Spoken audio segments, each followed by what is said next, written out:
আমরা দুই একটা পয়সার জন্য, খতমে বুখারির জন্য, দাওয়াতের জন্য যাকে তাকে পাইকারি আরে গৌসুল আজম বানায় দিচ্ছি। নাউজুবিল্লাহ বলুন না।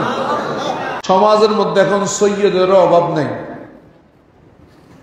সৈয়দেরও গৌসুল আজম বানাইতেও অভাব নাই, আর হালি শহরে মাজারের অভাব নাই। কিন্তু কৌয়া কোন মাজারি নারা না জান,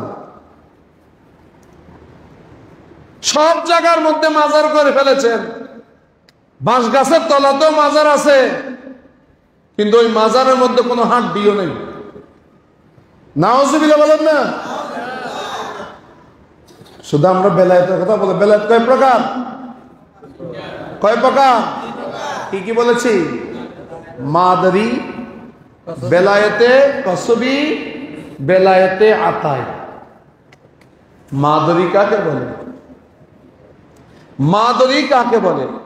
যিনি মার পেটে থাকতে ওলি হন তাকে বেলায়েতে মাদারি বলে।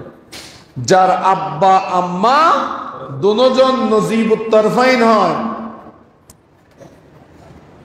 সৈয়দ হয়, তাদের পেটে যে বাচ্চা আসে, দুই সমুদ্রের মিলনের মধ্যে যে মণিমুক্তার সৃষ্টি হয়, উনি হচ্ছেন বেলায়েতে মাদারের মালিক। বলুন না সুবহানাল্লাহ।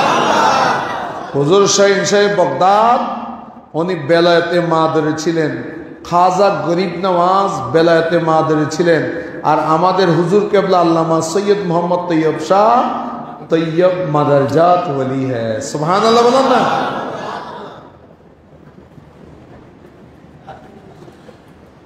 আমি বলছিলাম হুজুর শাহীন সাহেব বগদাদ নিজের মার পেট থেকে ওলি হয়ে এসেছেন।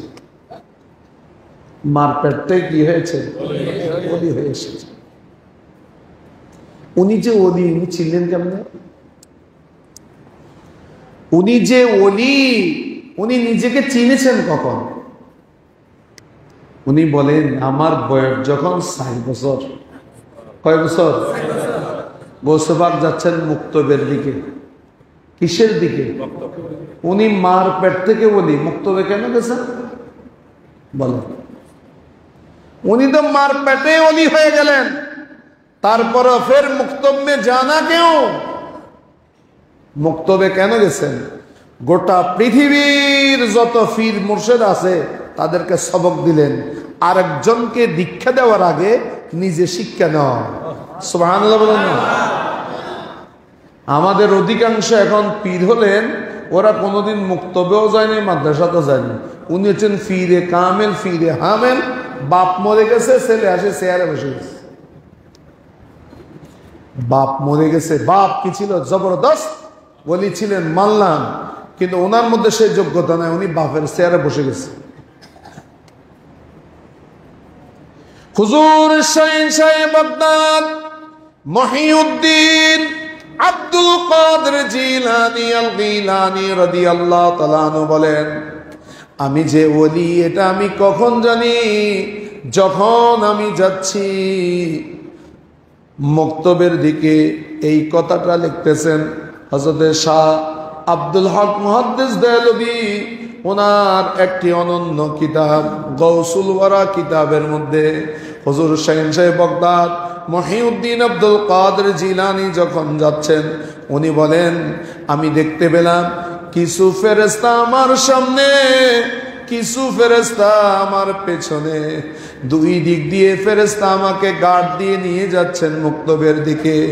বাগদাদের মুক্তব ভরপুর ছিল, মুক্তবের মধ্যে বসার কোনো জায়গা ছিল না। তখন ওই ফেরেশতারা আওয়াজ দিয়ে বলছেন, তাফাসসাহু লিওয়ালিল্লাহ, ও মুক্তবের ছেলেরা শুনো, গৌস এসেছে, একজন আল্লাহর ওলি এসেছে, আল্লাহর ওলির জন্য জায়গাকে প্রশস্ত করে দাও। আল্লাহর ওলির জন্য কি করে দাও? জায়গা কি করে দাও? প্রশস্ত করে দাও। আমি সেদিন থেকে বুঝলাম আমি ওলি। সুবহানাল্লাহ। তিনি তো আসলে মুক্তব তো এটা দেখানোর উদ্দেশ্য ছিল। মুক্তবটা ছিল যে মানুষকে ইব্র শিক্ষা দেওয়ার জন্য। কিন্তু গৌসে পাকের আসল মুক্তবটা কোথায়? গৌসে পাকের আসল মুক্তব দুনিয়ার কোন মাদ্রাসাতে নয়। গৌসে পাকের আসল মুক্তব ছিল গৌসে পাকের আম্মা জানের উদরে। সুবহানাল্লাহ বলুন না। আরে গর্বে বসে মায়ের মুখে শুনো কোরআনের বাণী, গর্বে বসে মায়ের মুখে শুনো কোরআনের বাণী, হেফজ করলে 18 পারা। হেফজখানা কোথায়? আমাদের ছেলের জন্য হেফজখানা হচ্ছে ওই জামিয়া আহমদিয়া সুন্নিয়া হালিশত তৈবিয়া মাদ্রাসার হেফজখানা, বা আপনাদের এলাকার মধ্যে হেফজখানা, এগুলো যে আমাদের জন্য হেফজখানা। ওই ওবায়দুল মুস্তাফা যৌথ ব্যবস্থাপনা কি দিয়েছেন হেফজখানা।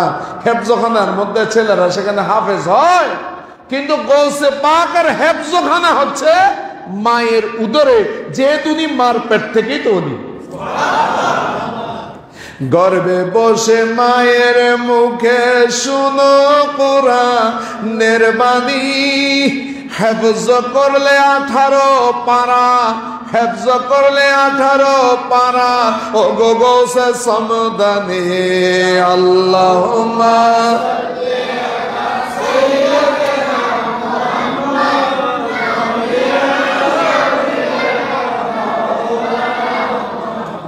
বাবাও সৈয়দ মাও সৈয়দ।